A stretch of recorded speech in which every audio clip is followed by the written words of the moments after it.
Ladies and gentlemen, please welcome United States Congressman Erik Paulsen. What if one day I would see you could have been me? Good morning, everybody. I want to first of all thank the Nobel Peace Prize Forum for gathering everyone together here in Minnesota for the Globalizing Compassion components. And it's an honor actually to be here to celebrate with our Nobel Peace Prize laureate, Kailash Satyarthi, who's here and is part of the conference in terms of continuing his work of combating human trafficking. You know, we have one word for a situation when one group of people is dehumanized and has their basic rights snuffed out for someone's economic gain. That's slavery. And today there are nearly 30 million people living in the world as slaves. They are forced laborers, they are child laborers, they are sex slaves. One city in Thailand is reported to have over 20,000 individuals in the sex trade slavery. Some reports say it's up to half the city's population. However, trafficking is not just happening in some remote corner of the globe. Slavery in the form of human trafficking is happening right here in the United States. It's happening in our American cities, our suburbs, our rural towns. It's happening in every single congressional district, and this problem is not going away on its own. Human trafficking is a social services problem. It's a criminal problem. It's an immigration problem. It's a family problem. It's a public health problem. It's an international problem, and it's an education problem. That's why it is so important to have so many people here coming together to help find solutions. Just a few years ago, most Minnesotans weren't aware of just how big a problem human trafficking really is. But as I've seen that change. I've now seen thousands of people, including a lot of young people, young students, that have now become engaged and are standing up in the fight and saying, enough is enough. I spent time visiting a lot of organizations here in Minnesota that are working to address the root causes of trafficking, including Breaking Free, Cornerstone, Catholic Charities, Brittany's Place, the Harriet Tubman Center, and the Family Partnership. Now, other states have very similar social service organizations that are doing outstanding work. And I will tell you that visiting these organizations and spending time with the victims will give you a very profound understanding of the struggles and the pain that they have actually gone through. And it gives you hope. It gives you hope in Minnesota and across the country that we can step up and lead in the fight against trafficking and that one day we can put an end to this modern-day slavery. I do remember my visit to Brittany's Place in St. Paul, Minnesota, an organization now that provides beds and shelter for those victims of human trafficking. Now, Brittany had a loving mother. She came from a good family. She taught dance classes, but she was violently raped and murdered, and it was discovered after the murder that she was a victim of sexual exploitation. And as Brittany's mother, Marquita, told me, it doesn't matter if you have a home, because if sex trafficking can happen to my daughter, it can happen to anyone.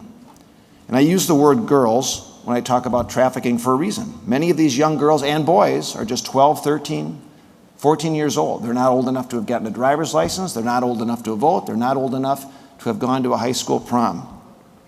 And unfortunately, in many of these states, these girls or young children would be considered criminals. They would be incarcerated instead of being treated as victims.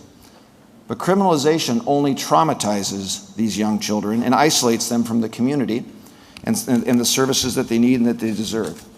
I will just tell you the good news is that Washington has been paying attention and is standing up to make a difference and recognizing that this is a problem.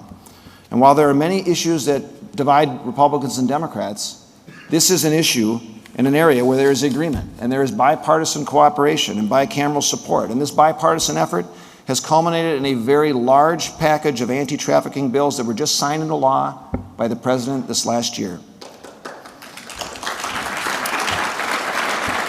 I'll just let you know, the new law increases penalties for those pimps and abusers. It reviews and enhances the federal government's response to trafficking, including allowing the U.S. Marshal Service to work with local law enforcement, which has already had the benefits of rescuing young girls and capturing the bad guys.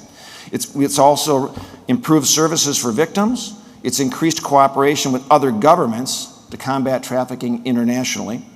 And it goes after websites that aid in the trafficking of minors. Now, one of the laws is the law that I authored with Senator Amy Klobuchar here from Minnesota to provide incentives for states to provide safe harbor laws to treat trafficked minors as victims rather than as criminals or delinquents, and then bring these children out of the shadows. Our bill on our initiative also provides an avenue for victims to access job skill training so they can get themselves back on their feet and rebuild their lives. But more needs to be done, and a lot more can be done. We need to make sure we're enhancing training for law enforcement. We need to make sure we're developing best practices for evaluating programs and services. And we need to better utilize technology, because there's no doubt that the abusers are ahead of us in using technology. We need to improve cooperation between NGOs, medical professionals, and law enforcement, and we have to go after the demand. We have to go after the abusers. You know, the bottom line, sex trafficking isn't a problem that's going to be solved by one group working by itself. It is absolutely going to take all of us coming together, working together, learning from each other, and coordinating our efforts together as a community. And that includes the entire international community, partnering in a very synchronized manner. I recently had the opportunity to meet with the Special Representative and Coordinator for Combating Trafficking at the Organization for Security and Cooperation in Europe. Now, she's the former ambassador to Kazakhstan, and she shared how she is working now with 57 countries to develop anti-trafficking strategies that can be implemented all together. And she and other leaders are recognizing that trafficking is intricately connected with global issues that impact all countries, including trade, immigration, and military conflict. And the peaceful exchange of commerce and the free flow of labor and capital between countries makes it significantly less likely that people would be victimized and exploited. And America and the United States needs to be a leader in writing the rules so that higher labor and human rights standards are in place. The bottom line is that we can expose this slavery for what it is, and we can demand better. Working together across the globe, we can and we must permanently end the slavery that continues to exist today. And I will just tell you that as I continue to meet with and work with other global leaders on this issue, I want to hear from you on what is working, on what is not. I want to make sure that you can reach out, let you know my door is always open to share your ideas and what we're doing, and let me know how we can be helpful.